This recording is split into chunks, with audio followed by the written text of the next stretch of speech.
Hola, ¿qué tal? ¿Cómo estáis? Bienvenidos, bienvenidas y bienvenidos un día más al canal. Yo soy Rocío y esto es Libros al Alba.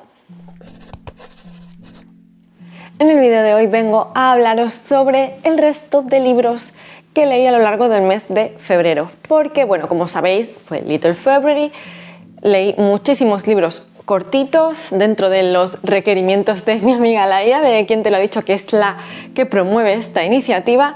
Y, bueno, pues hice una primera parte que ya tenéis subida al canal, que os dejaré por aquí, y que hablaba pues de los libros que he leído más de géneros quizás más realistas, ¿no? O narrativa más generalista o romántica, algo así un poco, pero eso, géneros realistas, ¿no? Así que en el vídeo de hoy vengo a hablaros del resto de libros que leí en febrero ya dentro de la fantasía y la ciencia ficción.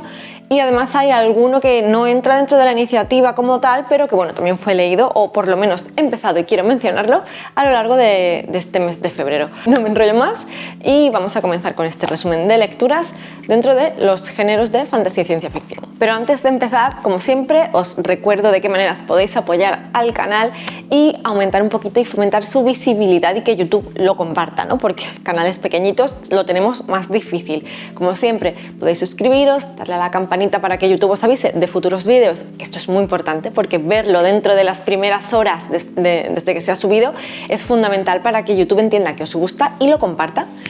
Podéis darle a me gusta o no me gusta según lo que os parezca el vídeo, podéis dejarme un comentario, podéis compartirlo con las personas que penséis que pueden estar interesadas y pues nada más recordaros que os dejo aquí debajo el enlace a las redes sociales por si les queréis echar un vistacillo, así como el enlace al grupo general del club de lectura de Una Fantasía de Club, donde leemos precisamente literatura de género, literatura de fantasía, de ciencia ficción y de terror. Y pues nada, si os apetece, estamos allí para hacer lecturas conjuntas maravillosas. Y ahora sí, empiezo. Lo primero va a ser rapidito, menos mal, y es que no voy a volver a hablar de este libro. He sido muy pesada, ya sabéis cuál es, la lectura conjunta del mes de febrero del club de lectura, que fue Las bestias olvidadas de Eld. Os voy a dejar en cualquier caso un vídeo en el que hablé de él en su momento cuando lo leí, que fue, yo creo que fue por marzo, sí, marzo, porque fue la primera publicación de la editorial, marzo de 2021. Así es que tenéis ese resumen de lecturas y además el top de mejores lecturas de ese año porque fue mi favorito y de hecho es uno de los favoritos de la vida, ¿no? O sea que bueno, no voy a hablar más de este libro, para mí ha sido la tercera lectura. ¿Qué voy a decir? ¿No? Ya no voy a ser más pesada, simplemente pues os remito a esos vídeos por si queréis saber un poquito más. Pero Sibel, diosa del universo, como siempre. Lo siguiente que voy a comentar es una lectura que empecé en febrero, pero que he continuado en marzo, por lo que la tenéis también. Y he hablado un poquito de este libro en el TBR de marzo, porque como ya me lo había empezado, pues tenía cierto conocimiento y hablo un poquito de este libro, ¿no? Y se trata de Tu nombre después de la lluvia, de Victoria Álvarez, que es el primer libro de la trilogía Dreaming Inspires y descubrimiento del año. O sea, la autora maravillosa, como he dicho en el grupo en el que lo estoy leyendo con mis amigas. Victoria, gracias por tanto y perdón por tan poco. Lo mejor es que tengo mucho por leer por delante de la autora porque es bastante prolífica, ya ha sacado bastantes libros y sigue publicando, es una autora muy joven, así es que estoy frotándome las manos pensando todo lo que tengo por leer de ella. Me está gustando mucho cómo escribe. Aquí no voy a terminar de profundizar mucho en la historia porque lo que sabía en esa época, en ese momento, en febrero cuando leí, pues es lo que os he comentado en el TBR y el resto de historia ya corresponde, digamos, a lo que estoy leyendo en marzo, ¿no? Pero bueno, ya sabéis, es un trío muy particular de personajes muy diferentes entre sí, cada uno de ellos, que tienen un periódico en el que hablan de casos sobrenaturales, ¿no? Y reciben una carta que les insta a visitar un pueblo en Irlanda en el que hay una mansión con una banshee que, bueno, ya sabéis que a través de sus llantos, que son bastante aterradores, digamos que anuncian la muerte de alguien supuestamente del clan familiar. Pero algo ha ocurrido y bueno, pues eso, tienen que investigar un poco, ¿no? Supongo que ya podéis imaginar por dónde van los tiros, ¿no? Pero bueno, todo relacionado con la Banshee, con esta casa y un poco con la familia que en ella vive.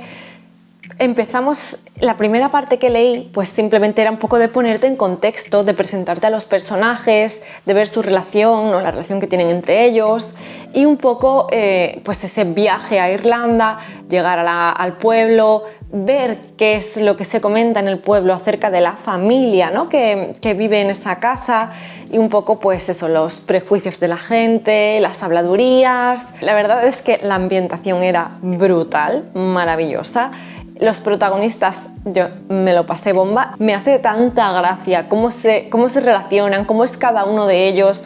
Hay momentos de poner los ojos en blanco con las actitudes de alguno de ellos, ¿no? Pero la verdad es que es muy divertido, me está gustando mucho, me parece un libro muy completo, ¿no? Quedaos con que el inicio ya es muy potente porque te presenta un caso muy interesante, con una ambientación muy interesante, con unos personajes muy divertidos, con mucho carisma y la autora escribe tremendamente bien. O sea, me ha resultado bonito, ¿no? El texto, ¿no? Por cómo te describe, es muy ágil, muy dinámico, porque lo vais a ver que es un libro muy gordito, pero, o sea, muy gordito.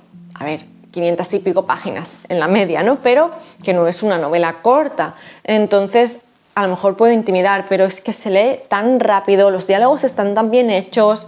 No sé, a mí me ha resultado muy dinámico, muy envolvente. Una puesta en escena, una primera toma de contacto con esta novela, este inicio de trilogía, que ha sido maravilloso y que nos tenía pues entusiasmadas a quienes estábamos comentando el libro, así que muy, muy recomendado en ese primer punto y como luego continúa, un libro que me está gustando mucho. Otro de los libros que venía arrastrando desde enero porque era una lectura conjunta que empezó allí y como es un libro extenso, en principio iba a terminar los primeros días de marzo, pero yo ya me adelanté la última meta, no podía más porque era muy difícil y se trata de El Imperio del Vampiro de Jay Kristoff. Esta ha sido la primera lectura del recién estrenado Club Winchester de Eva de Vita Lecturitas y o sea, no ha podido tener un inicio mejor, creo, el club porque apoteósico, o sea, una lectura intensa, una lectura interesante, una lectura muy compleja en cuanto a llena de estímulos, llena de información, llena de saltos, llena de un mundo muy grandioso, ¿no? Que ha construido el autor, basándonos al final en cosas que ya conocíamos, que es lo más sorprendente porque resulta enganchante y novedoso, tirando de los mitos de vampiro clásico y aderezándolo con religión cristiana. O sea, es que son cosas que en absoluto no son desconocidas y sin embargo nos lo presenta o lo recibimos como algo nuevo, como algo original, bueno, quizás no original, no será la palabra, pero quizás como eso, como algo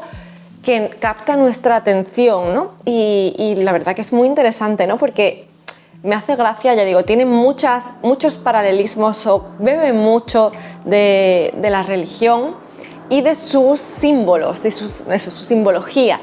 Y además lo hace bastante a las claras. Y pensando, Dios, este libro se llega a escribir quizás en otra época, no sé yo hasta qué punto se habría censurado, ¿no? O no habría tenido que comedirse o que reestructurar y reinventar un poco toda esa mitología y ese folclore que quería darle a la construcción de su mundo. Porque ya digo que se mete bien en jardines en ese sentido, ¿no? Y por otro lado, el tema de los vampiros, que es un vampiro de un corte muy clásico, bastante alejado de lo que estamos acostumbrados a ver hoy en día, ¿no? Partimos de un evento en el que el sol deja de salir, con lo cual tenemos, como dicen, la muerte de los días, ¿no? ¿Qué significa esto para el vampiro? Significa libertad para campar a nuestras anchas, ¿no? Entonces, ¿qué pasa? Que se lía parda. Pues sí, se lía parda porque comienzan a ganar terreno, evidentemente. Y tenemos aquí todo contado desde la perspectiva del último, se supone, cazador de vampiros, que es Gabriel de León, que pertenece pues a eso, a una especie de ejército que se crea para luchar contra el avance de los vampiros. Y bueno, él tiene ciertas peculiaridades que lo hacen bastante apropiado para este cometido, que no voy a decir porque tenéis que descubrir, evidentemente, y pues tenemos que él cuenta la historia una vez está encarcelado. O sea, digamos que parece que es el último, no hay más supervivientes que puedan combatir a los vampiros y está preso porque hay una vampira que quiere que le cuente su historia, ¿no? Y entonces manda pues a una especie de escribano que es el que va a entrevistar a Gabriel de León para que vayamos conociendo su historia. Bueno, brutal, como digo, brutal. Nos va contando su pasado desde diferentes perspectivas, que ya comenté que eso es algo que en un inicio es un poco chocante porque estás desubicada, claro. Tú no sabes de la vida de este hombre y te está contando de repente cuando es un niño, de repente cuando es adulto, de repente vuelve otra vez atrás a otro periodo de su juventud, luego vuelve a saltar hacia adelante y hasta que no te ubicas un poco y ya no vas tomando el hilo de a qué parte de su vida se refiere en cada momento, pues claro, estás como, ¿qué acaba de pasar? ¿Dónde estoy? ¿Y cuándo estoy? ¿No? Entonces, pero ya digo que eso no tarda mucho en ponerse en marcha y en que puedas verlo, ¿no? ¿Qué pasa? Que es como un poco arriesgado porque, claro, tú piensas, bueno, es que quiero seguir sabiendo de este punto de su vida y no del otro, pero es que cuando llegas al otro te lo deja en el momento en el que dices, no, yo quería seguir sabiendo, no quiero saber del anterior, aunque antes sí que querías, ¿no? Y llega un punto en el que te da igual, quieres seguir avanzando en todas las partes de la historia porque como un puzzle se va completando y entonces vas poniendo y ubicando cosas y hay información importante en todos los momentos en los que nos ubiquemos y hay desenlaces pues que te van a ayudar a conocer un poco y a ponerte mejor en contexto y de repente hay bombas de información que te dejan con la boca abierta. Y bueno, pues así es en toda la obra, es que no paran de pasar cosas. Tiene un halo además, eso evidentemente iba a decir de oscuridad, claro, sí, ya de por sí todo se ambienta en un ambiente nocturno, pero es que es como todo muy sórdido, todo muy siniestro, pero a mí me ha sorprendido mucho y ya lo dije creo en otro vídeo y lo he repetido pues a cada persona que me ha querido escuchar hablando de este libro. El estilo del autor en esta obra me ha parecido imbuido de una sensualidad que no era buscada, o sea, quiero decir que el libro no es en absoluto ni algo que tenga que ver con el erotismo, ni nada que, ni siquiera romance, no es nada de eso y sin embargo el cómo te va llevando por la historia el autor, determinados momentos en los que algo ocurre, son capítulos súper breves y solo el cómo lo escribe y la ambientación y ya digo, ese punto canalla de algunos personajes a mí me ha resultado tremendamente sensual, ¿vale? Mi mente perturbada debe ser que funciona así, ¿no? Pero no sé, como que el autor tiene un estilo muy particular y muy rico en mucho detalle. Sin embargo, en este caso yo iba asustada porque sé que con la saga Nunca Noche algo que pasaba con él es que las notas al pie eran extensísimas, densísimas y te sacaban bastante de la historia que cuando terminabas de leerte la nota pues ya te habías olvidado de por qué punto ibas, ¿no?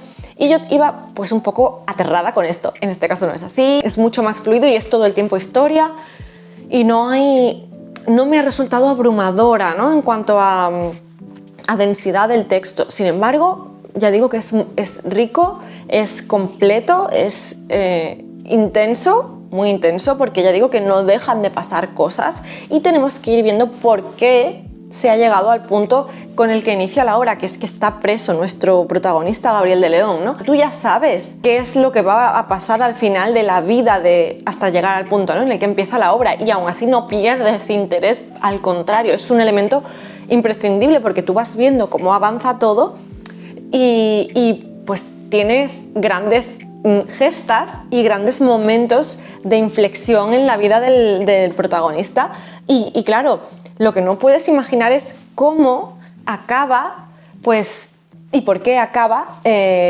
siendo encarcelado, ¿no? Es capaz de retener tu atención, es capaz de sorprenderte, provoca muchos sentimientos, he sentido pena, he sentido alegría en los momentos en los que pues le salían bien las cosas, pero he sentido sobre todo eso, rabia, indignación, tristeza. Ha sido una lectura muy intensa, una lectura que por desgracia pues me va a tener esperando por bastantes meses hasta que salga el segundo en español. Lo siguiente de lo que vengo a hablaros es una novela que también es muy cortita, que está publicada por Duerme Vela y que reinventa o revisiona los mitos artúricos. Y se trata de Lanza de Nicola Griffith. Bueno, yo no tengo mucho conocimiento acerca de mitos artúricos y además, después de la reseña que ha subido Eli de libros prestados, que os dejo por aquí también y os dejaré debajo, pues poco voy a tener que decir, porque es que sus reseñas, aparte de hablar del libro y dar pinceladas sobre sus percepciones acerca del libro, son clases de historia de la literatura y de la historia de la humanidad, porque, o sea, fan de Eli y de todo lo que sabe, y ver sus vídeos es aprender. Entonces a mí me da vergüenza ahora hablar de este libro, pero en cualquier caso, como yo no voy a dar tanto contexto en cuanto a de qué tratan los mitos artúricos, porque sinceramente es mi primer contacto con libros de esta temática, pues sencillamente voy a ir contándoos un poco sobre la trama y mis percepciones acerca de la historia. Bueno, aquí tenemos a una niña que creo recordar que se llamaba Peretur, que vive con su madre en un lago, y su madre la tiene tremendamente protegida hasta el punto de estar aisladas del resto de la civilización, porque, bueno, la madre teme por lo que le vaya a pasar a esta niña por determinadas razones. Y llega un punto en el que nuestra protagonista se adentra en el bosque y ve a un grupo de caballeros, algo ocurre y ella sabe que quiere llegar a ser como ellos, que quiere ser nombrada caballero y que quiere salir de esa burbuja en la que vive, ¿no? Entonces llega determinado día en el que decide abandonar a su madre y emprender ese camino, y vemos cómo se tiene que ir enfrentando a un cambio vital, pues de esta envergadura, de no haber tenido nunca contacto con nadie más allá de su madre, a de repente encontrarse con la sociedad, a encontrarse pues un poco... tiene que aprender a relacionarse con el resto, tiene que aprender a también guardar un poco de su identidad, porque ella sigue recordando que su madre le decía que había un peligro allí fuera si ella salía o si se mostraba pues como era, ¿no? Quién era.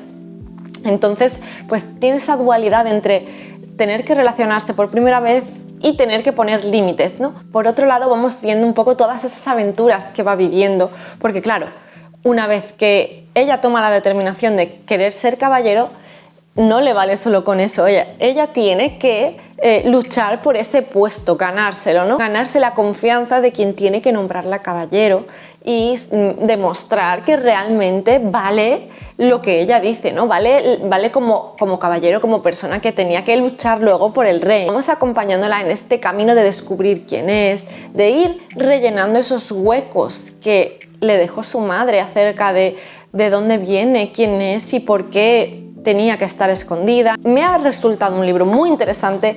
Esta primera toma de contacto entiendo que no va a ser en absoluto la experiencia general relacionada con este tipo de mitos artúricos y leyendas artúricas, porque este libro además es un libro muy actual y es un libro que tiene una perspectiva de género diferente, que nos presenta un personaje que es una mujer a la que le gustan otras mujeres, y bueno, todas estas circunstancias que rodean a la historia y esta importancia que se le da a todos los personajes femeninos no van a ser en absoluto la tónica general cuando continúe leyendo acerca de estos mitos. Pero mi experiencia en este caso, como digo, ha sido muy satisfactoria. Me ha gustado mucho ir conociendo estas pequeñas pinceladas a través de esta novela, ir conociendo a personajes que van a ser los que luego vuelva a reinterpretar en otras obras que estén relacionadas con este mito. Pero en este caso, ya digo, esta perspectiva me ha gustado muchísimo. Los personajes, tengo que reconocer que en ocasiones la protagonista me ponía un poco nerviosa porque, bueno, no se nos puede olvidar que además es una chica joven que está un poco perdida. Entonces hay determinados momentos en los que dices, si es que ya te lo estaban avisando, tienes que tener cuidado, por ahí no, pero bueno, en cualquier caso, como en cualquier camino de autodescubrimiento, vas a tropezar, vas a cometer errores, va a haber momentos en los que necesites aprender algo y ese aprendizaje pasa por hacer cosas que no estén del todo bien o tomar decisiones que quizás no sean las que tomarías si tuvieses ya ese bagaje, ¿no? Pero de eso se trata la vida al final. El estilo de la autora también en este caso me ha gustado, pero me ha costado entrar, ¿no? Porque es un estilo muy poético, un estilo bastante abstracto, un estilo quizás muy adornado,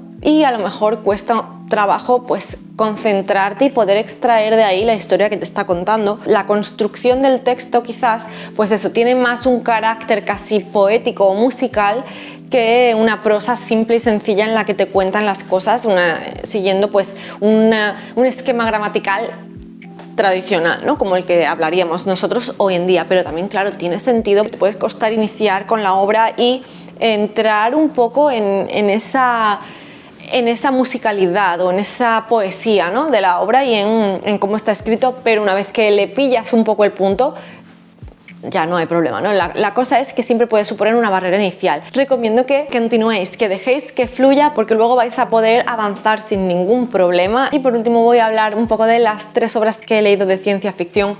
En primer lugar tengo que hablar de Más allá de Concordia, de Lola Robles, que está publicado por Consoni, y se trata de una obra extremadamente breve en la que vamos viendo un análisis también social y antropológico de los humanos y de pues cómo nos relacionamos y cómo nos vamos desarrollando en función de las normas y convenciones sociales que haya en nuestro grupo, ¿no? El grupo al que pertenecemos, el grupo como sociedad me refiero, ¿no? Porque aquí lo que tenemos son personas de diferentes planetas con sus diferentes costumbres, con sus diferentes maneras de hacer las cosas, sus tradiciones y su visión de la vida, ver cómo choca lo que uno ha vivido en su planeta, porque la costumbre, la tradición es una, y lo que se vive en otros.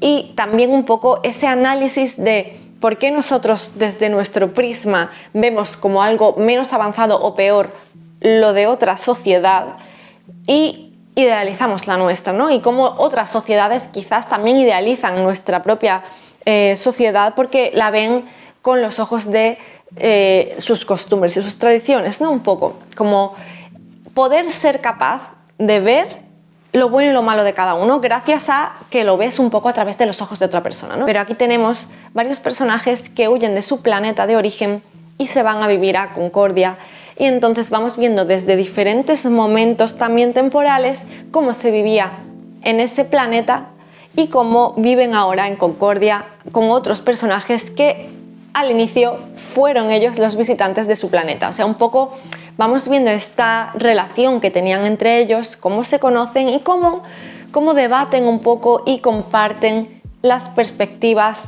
de sus propias vidas y de su sociedad, ¿no? De cómo se vivía en cada uno de los planetas, cómo se puede idealizar lo que vivimos o al contrario, cómo podemos criticar sin conocer lo que se vive en otros sitios, cómo alguien de fuera que vive una situación en la que no está cómodo o de la que quiere escapar por determinadas circunstancias, idealiza aquel lugar al que va, cuando en aquel lugar al que va resulta que también hay problemas, ¿no? O también hay factores que hacen que no sea en absoluto una sociedad ideal, ¿no? Entonces un poco todo esto y cómo van hablando, ¿no?, entre ellos y cómo vamos adaptándonos a las situaciones que nos va tocando vivir y cómo vamos aprendiendo de diferentes culturas. Lola Robles es maravillosa, tiene un estilo que a mí me gusta mucho porque es bastante claro y aún así es muy amable, ¿no? Como tiene un regusto, siempre te deja un regusto positivo de sus lecturas, de sus historias, y yo creo que es cómodo de leer, no en el sentido de que no te vaya a poner a reflexionar o a tener momentos incómodos con tu propia perspectiva del mundo, no, sino cómodo en el sentido de que es como si estuvieses en casa. Por otro lado, he leído Madre de Isabel del Río, está publicado por El Transbordador y solo sé que no sé nada y que no sé lo que he leído. Bueno, sí sé lo que he leído, pero es para todo lo finita que es la obra es complicada. Y aquí lo que tenemos es una sociedad en el futuro en la que hemos tenido que evidentemente huir del planeta, así es que hemos tenido que escapar y hay como una especie de estación y luego hay determinadas naves que van flotando por el universo y es donde vivimos los seres humanos, en soledad prácticamente, en esas cápsulas que van flotando y que vuelven de vez en cuando pues a relacionarte un poco con otras personas, repostar prácticamente, ¿no? Pero la mayor parte del tiempo la pasas sola. En este caso tenemos a nuestra protagonista, que es una mujer que tuvo que escapar con su hijo, y llegamos a su vida en el punto en el que ella ya tiene que separarse de su hijo porque su hijo ya es mayor y tiene que tomar una decisión sobre qué va a hacer de su vida, independizarse, ¿no? Un poco, y ver pues por dónde va a ir su vida. Entonces es ese momento en el que la acompañamos, en el que se separa de su hijo, se separa de esa maternidad, ¿no? Se separa de esa persona a la que ha estado teniendo que proteger durante todo este tiempo y se encuentra sola. Entonces, a raíz de este hecho, vamos viendo un poco desde diferentes realidades qué es lo que pasa, y es algo verdaderamente complicado. Tenemos ese punto de vista de la maternidad, ese punto de vista de cómo nos cuestionamos o no nos cuestionamos lo que nos dicen y lo que estamos viviendo. Tenemos también un poco la perspectiva del momento en el que ocurre algo tan grave en nuestras vidas que supone un cambio vital, como es abandonar tu propio planeta, ¿no? Y un poco cómo lo vivió, qué fue lo que pasó. Tenemos diferentes momentos, pero es que están interconectados de maneras muy peculiares. Es una obra bastante complicada que también nos muestra, nos habla de maternidad desde un punto de vista bastante difícil y de supervivencia. Entonces, ya digo que esta obra creo que ha sido de las que menos he comprendido mientras estaba leyendo, y que me he tenido que dejar llevar, ¿no? Si te gusta la ciencia ficción te va a gustar, o bueno, yo creo que más o menos puede ser interesante, pero si eres novel en el género, esta es una que no recomiendo en absoluto, porque te va a dejar, o sea, deja tantas cosas en el aire como las que te cuenta. O sea, tienes que dejar tu mente fluir y avanzar en tu propia idea de la historia. Y la última obra de la que quiero hablaros es una dentro de la ciencia ficción, pero muy diferente, y se trata de La imitación de éxitos ya conocidos de Mark Older, publicada por Chrononauta, que es una suerte de cozy mystery en el espacio, con dos mujeres que han tenido antes una relación sentimental y que vuelven a encontrarse para investigar este caso. Y es, ya digo, es una cosa muy rara porque mezcla muchas cosas, pero funciona muy bien. Y sí que vas generando interés por el caso, pero ya no solo esto, sino que vas generando el vínculo con las protagonistas, porque al final son como muy adorables, ¿no? Cada una a su manera, ¿no? Pero bueno, como digo, tenemos a una mujer que es investigadora, que tiene que ir descubriendo qué ha pasado con determinada persona que ha desaparecido, y que para ello pues se vale un poco de una persona de su pasado con la que mantuvo una relación sentimental y va a verla a su plataforma, por así decir, que es como una plataforma en la que está una universidad, como un contexto más académico, y entre las dos van a ir rellenando los huecos para saber qué ha pasado con esta persona desaparecida. Quizás el inicio, precisamente por lo diferente de este mundo que nos construye, es difícil de imaginar, ¿no? Porque, bueno, la estructura, digamos, del planeta es un planeta gaseoso, sin una base sólida, ¿no? Entonces todo se establece mediante plataformas y es un poco complicado porque te tienes que empezar a hacer un esquema de algo que no conocemos. Crear el imaginario de un mundo así, pues es la parte que quizás cueste algo más, ¿no? Pero es que por otro lado, ya digo que es un misterio que investigar, y nos metemos en una relación que parece muy Sherlock con Watson, ¿no? Muy ese tipo de relación, ¿no? De una persona, un personaje muy peculiar, que es el investigador, que tiene además un carácter ciertamente hermético, un poco más complicado, quizás no muestra sus emociones, quizás le cuesta trabajo sentir esas emociones o no las siente igual que otras personas. Y por otro lado tenemos a esta persona más académica, que además es más visceral, que además es un poco, pues, es capaz de socializar de otra manera. Tienes un poco de todos estos factores que lo hacen tan interesante, que es como si te estuvieses leyendo una novela de Conan Doyle, ¿no? En el sentido ¿no? Porque cumple con todos estos patrones de la novela de misterio.